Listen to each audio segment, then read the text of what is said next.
back inside. We're doing something I want to do a long time. Sometimes I grab onto something and it's like an onion, peeling back the layer of onions. I found out so much information on bone broth. Really? Now there's some things that are kind of fattish and so on and so forth, but not just bone broth. Make sure this is grass-fed, pasture-raised, and there's no hormones, no anything in there. And listen to all the benefits that I'm going to tell you that this has. In a minute, we're going to actually talk about how to make bone broth. Now, what's one of the side benefits of butchering your own calf? You got a lot of bones. Got a lot of bones. And in that is marrow. Now, back in the day, they used to take buffalo. And one of the delicacies of the buffalo, some people would kill them. It was horrible what they did to those things. But they would just take some of the marrow out of the marrow bones or the tongue. Okay. And probably the loins. And that was it. Sometimes they'd take their hide. I mean, if they were, it was just horrible how they almost decimated that population. So parts and pieces, typically things that you would think about discarding, may be some of the most healthy things you could possibly do for your body. Back in the old days, nobody wasted anything. That's like my grandfather, everything. He used it all. Exactly. Used it all. Raoul, my inspiration for cooking. You know, when I brought a trout, huge trout in one time, and I was just going to fillet it, and boy, did he get on me. No, he took the head. Right. He took the tail. He took everything, and he turned it into something. He boiled that broth down and skimmed all that stuff off. The man was amazing. Today, we have some organic carrots. We're going to leave the hides on. I like that. This is going to go. It's easier. This is going to go with our broth. We got celery, organic celery, and we got onion. We can leave all this because we're going to strain that when it comes out. Now, what are some advantages to grass-fed beef? Listen to this. Here's the top 10. Now tonight, I'm going to go on a couple sites that I would recommend you go take a look at. One of them is called eatwild.com. Talking to my buddy Cliff the other day, and he says, take a look at this. Fascinating. So you think about grass-fed beef versus getting something where you have no idea, you know, what it's been fed. That's important. Right, that's important. Or what antibiotics or what it's been given. All right, it says here, score 10 for grass-fed beef. It's lower in total fat. It's not all about a taste thing or texture. It's higher in beta-carotene, higher in vitamin E, higher in the B vitamins. It's higher in the minerals calcium, magnesium, and potassium. So the things that we need at this age. When you get 29 like we are, 28 for me. You need stuff. Exactly. I'm a little younger. If you're 28, then I'm 27. You think? I might be 26. Oh, whatever. Then it's higher in total omega-3s. Omega-3s are vitally important. Really? A healthy ratio of omega-6 to omega-3 fatty acids. Higher in CLA, which is a potential cancer fighter. We're going to talk about that more in just a little bit. And this goes on and on. But here's number 10. Lower in the saturated fats linked with heart disease. Now let's talk about an animal being out doing its natural thing as opposed to in an enclosed environment. Listen about eggs. Now when we go gather eggs, when chickens are housed indoors and deprived of greens, their meat and eggs also become artificially low in omega-3s. Now again, heart healthy, cancer fighting. Eggs from pastured hens contain as much as 10 times the omega-3s than eggs from factory hens. We got lots of eggs. How about that? It's estimated that only 40% of Americans consume an adequate supply of omega-3 fatty acids. Really? Only 40%. 20% have blood levels so low that they can't be detected. Really? So switching to the meat, milk, and dairy products of grass-fed animals is one way to restore this vital nutrient to your diet. Well, we're doing that. We're doing that. That's right. Now, does that mean I won't grab a bag of Grippo potato chips? Yeah, right. And eat every one of them every now and then? You can't help yourself. I can't help it. I know those are There's good. certain Those are things that you just... Yeah. Does that mean, while I'm doing all this research, Well, have some beef broth with your chips. health benefits of grass-fed products, while I'm reading that, what if I ate a Reese cup or 3? I just might. And then drink some broth. No? Oh, I have an speaking egg. of that, it's a cleansing agent. Okay. So, everything in moderation. Right. But we try not to eat too much sweets, but We like our sweets. after we show you all this healthy stuff tonight, we're going to have something sweet. Yeah. And in a moderate amount. And the thing is, we just try not to overdo it. That's Although, if you had your apple cake, I would eat. I know, you would eat it probably- all. I would probably eat all of it. All right, let's talk about actually making this stuff. There's only a couple ingredients. Now, we're not going to put salt and pepper in this. Really? Okay. The first thing you have to do, Mrs. Farmer, if you want, is we're going to take these bones and we're going to put them on a tray. And we don't have to do that yet. We're going to take these and put them in a tray, put them in the oven on a cookie tray at about 375, 400 degrees for almost an hour for big bones like this. You want to toast this. It tastes much better if you leave it in there and toast it. That will darken up, and it's kind of like browning your meat when you're cooking it. If you didn't do that and you cooked it just in your water, you might have a little bit of a bitter taste. It's not going to taste. It's not going to have that roasted taste that you would normally have. We're going to take some carrots. Guess what? We don't have to peel them. I like that. All those nutrients. Yeah, don't have to peel anything. We're going to cut you don't those. Have to peel that either. Just throw it in. I like it. We're going to do that. And celery. If we had more leaves, we'd use them. My kind of cooking. There's nothing to it. And this is a good lazy way to cook. Now, if you look back behind us, you'll see a crock pot bubbling away. Now, the thing about this is that's been bubbling away for 36 hours. You can go 48. What you want to do is get everything out that you can. Here's the catalyst. Vinegar. Really? Vinegar does everything, doesn't it? Before I get ahead of myself, you can do this with lamb bones. Oh, really? Chicken bones. My mom always did that with the chicken bones. Did. Always. She still cooks with that. Don't waste anything. Can you go to your butcher and say, hey, I want some bones? Yep. I guarantee you. Now, I got these at pasture, and I know that these are grass-fed. Cliff helped you out, made sure I you get know your where bags. they came from. This is about the right amount. Right. And if you want to buy those, I think they're like $3 a pound.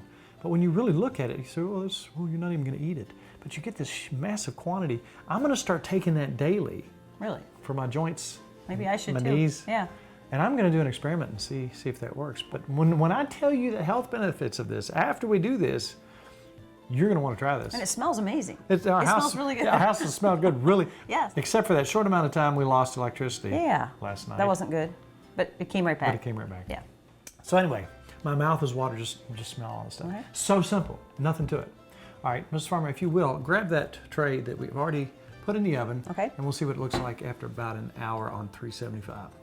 Okay, Mrs. Farmer, while you're getting the bones out of the oven, I Wikipedia Grippos. Did you? In 1919, Angelo Grippo began manufacturing rolled sugar cones. He later added traditional hand-twisted pretzels, which he sold for 1 penny at retailers throughout Greater Cincinnati in 1923.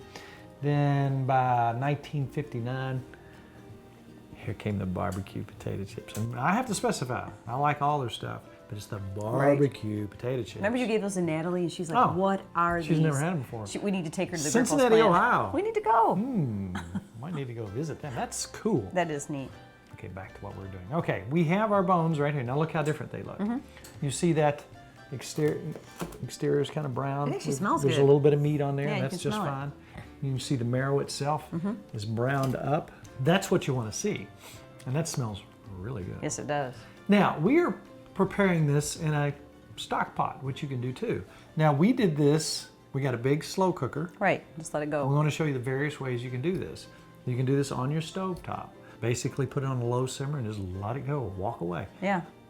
There's one thing that happens through this process. If you see a lot of fat that comes up to the top, just scoop that off. Get that out of the way. We don't want a bunch of fat. Right. But we need gelatin in our body, in our gut. We need them in our joints. And when this starts to firm up, it becomes gelatinous. How'd you get so smart? You know what? Once I started looking at this process and talking to Cliff about this whole process, I got really, really interested in it. And it was, like I said, peeling the layer back. Right. It's so good for you. Now, not to be Tim the science guy, but I'm gonna give you some details on. You've been digging. I've been digging.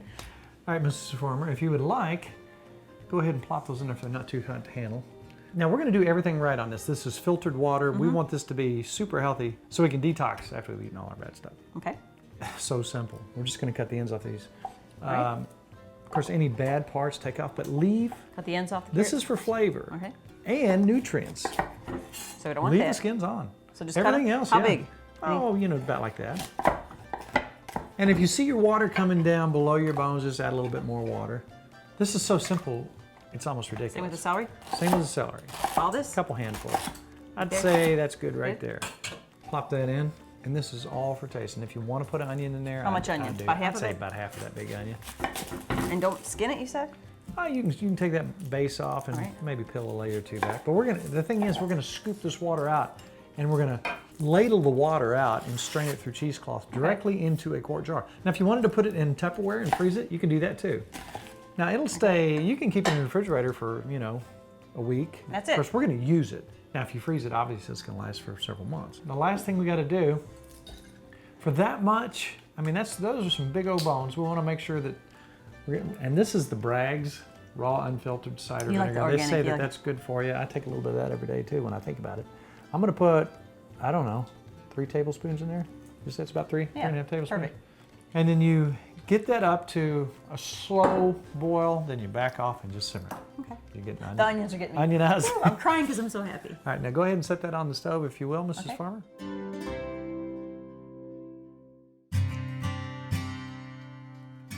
That smells that. amazing. Now, again, I have many times gone ahead and gotten the fat off the top of it. And what I'm going to do a little bit at a time is we're going to just strain this out so there's no parts and pieces. It'll be a fairly clear liquid that we have. Does this remind you of rendering lard? Yeah, it does. Have you tasted this yet? It smells amazing. It smells like a wonderful roast sort of thing. So you can make noodles with this, put it with your yeah. roast. Yeah, it's not just for, you know, just for taking a couple tablespoons to cook with. medicinally, but yeah, you can cook with it. I'm going to actually take it and warm it up and have, you know, half a cup a day. See, I drink this at night like soup. I would have a little bowl of soup. You love stuff like this. I do. And once we pour this, you're going to see the fat come to the top. Once that cools down, just take that right off the top. So you don't want the fat. You don't want the fat. And you can see that already. So we store this in the fridge? Store in the fridge. All right, now when you're done, your bones are going to have a different consistency to them. I'm not going to take them out, but Yeah. they're almost become brittle and break. Okay. You've taken everything out that you can possibly take. Now let's talk about the fact that we need more calcium, magnesium, and potassium when we get older. All right, now listen to this. This is from Dr. Axe, DRAXE.com. Food is medicine. Bone broth benefits. I've found bone broth to be the #1 thing you can consume to treat leaky gut syndrome. Well, nobody wants their gut leaking. No, I don't want a leaky gut. Overcome food intolerances and allergies. Really? Wow. Improve joint health. We need that. Reduce cellulite. Boost immune system. And it says here that there's a reason that it's prescribed by doctors and mothers alike when you're feeling under the weather. All bone broths, beef, chicken, fish, lamb, and more, are staples in the traditional diets of every culture and the basis of all fine cuisine. Really? We know that. They're nutrient dense, easy to digest, rich in flavor, and boost healing. Now, the simmering of the bones and the ligaments, which we have in here, the knuckles and all that, release healing compounds like collagen, proline, glycine, glutamine that actually have the power to transform your health. Really?